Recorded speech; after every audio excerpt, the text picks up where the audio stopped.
നമസ്കാരം സുഹൃത്തുക്കളെ, കോർണർ ബ്രിഫിലേക്ക് സ്വാഗതം.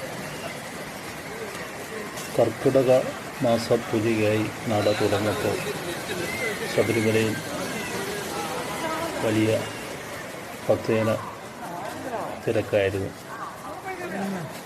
നടയടയ്ക്കുന്ന ദിവസമായ ശനിയാഴ്ച, അതായത് 20/7/2024 രാവിലെ തന്നെ വലിയ തിരക്കാണ് അനുഭവപ്പെട്ടത്. മഴ കാരണം പമ്പാ നദിയിൽ ജലനിരപ്പ് ഉയർന്നിട്ടുണ്ടായിരുന്നു.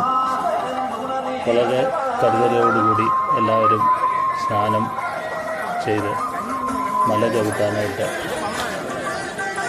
തുടങ്ങി.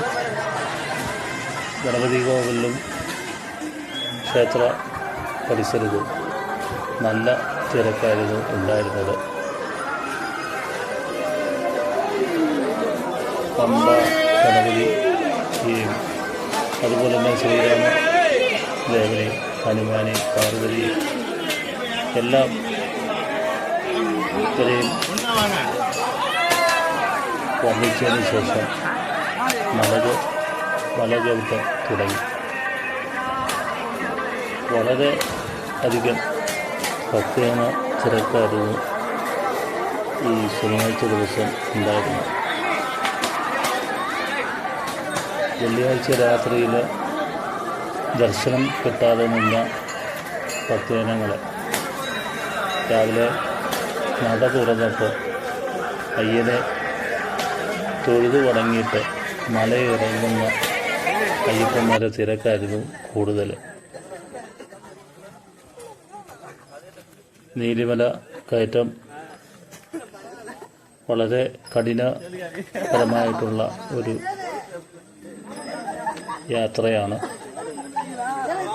ഭഗവാനെ മനസ്സിൽ ധ്യാനിച്ചുകൊണ്ട് മല ചവിട്ട് ആരംഭിച്ചു.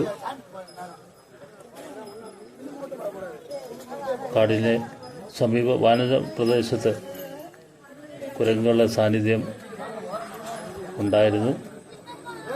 അതിനുശേഷം മല ചവിട്ട് തുടങ്ങിയപ്പോൾ അയ്യനെ വണങ്ങി താഴോട്ട് പമ്പയിലേക്ക് എത്തുന്ന ഭക്തജനങ്ങളെ തിരക്കായിരുന്നു കൂടുതൽ.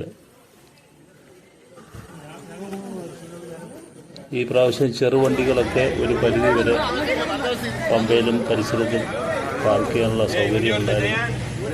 മാർഗമധ്യേ നടന്നു പോകുമ്പോൾ കരിക്കുരങ്ങുകളും മലയണ്ണാനും ഒക്കെ ഉണ്ടായിരുന്നു. പ്രത്യേകിച്ചുള്ള ഫോറസ്റ്റ് ഡിപ്പാർട്ട്മെൻ്റ് നിർദ്ദേശം എല്ലാ ഭക്തജനങ്ങളും പാലിച്ചു. ഒരു കാരണവശാലും ഭക്ഷണപദാർത്ഥങ്ങൾ ഫീഡ് ചെയ്യരുത് എന്നുള്ള ബോർഡ് വഴി ഈ കാനന പാതയിലുണ്ടായിരുന്നു. എല്ലാവരും ഈ കരിങ്കുരങ്ങിൻ്റെയും ഒക്കെ ഫോട്ടോ എടുത്ത് അല്ല വീഡിയോ എടുത്ത് അവരെ മല ചവിട്ടുന്നവരായാലും മല ഇറങ്ങുന്ന ഭക്തജനങ്ങളാണേലും അവരെ ഫോണിൽ പകർത്തി അടുത്ത മാസം 1-ാം തീയതി മലയാളം 1-ാം തീയതി നട തുറക്കുമ്പോൾ എത്തി അയ്യനെ തൊഴാം എന്ന പ്രതീക്ഷയോടുകൂടി ഓരോ ഭക്തരും മലയിറങ്ങി. ശബരിപീഠം കഴിഞ്ഞ് മരക്കൂട്ടം ഒക്കെ എത്തി. അതുവഴി ശ്രീ അയ്യപ്പൻ റോഡ് വഴിയും അതുപോലെ തന്നെ പഴയ നീർമല കയറിയുള്ള ആ വഴിയും യോജിക്കുന്ന മരക്കൂട്ടത്തിലെത്തിയതിനു ശേഷം നേരെ സന്നിധാനത്ത് ഈ സന്നിധാനത്തിന് 18-ാം പടിയെ ഭക്തജനങ്ങൾ കാത്ത് നിൽക്കുന്നുണ്ടായിരുന്നു. അവിടെ പ്രത്യേക പൂജ ഉണ്ടായിരുന്നതുകൊണ്ട് കുറച്ച് സമയം ഭക്തജനങ്ങൾക്കവിടെ നിൽക്കേണ്ടി വന്നു. അതിനുശേഷം പടിയെടുത്തി അയ്യനെ വണങ്ങി പിന്നെ സന്നിധാനവും പരിസരവും വളരെ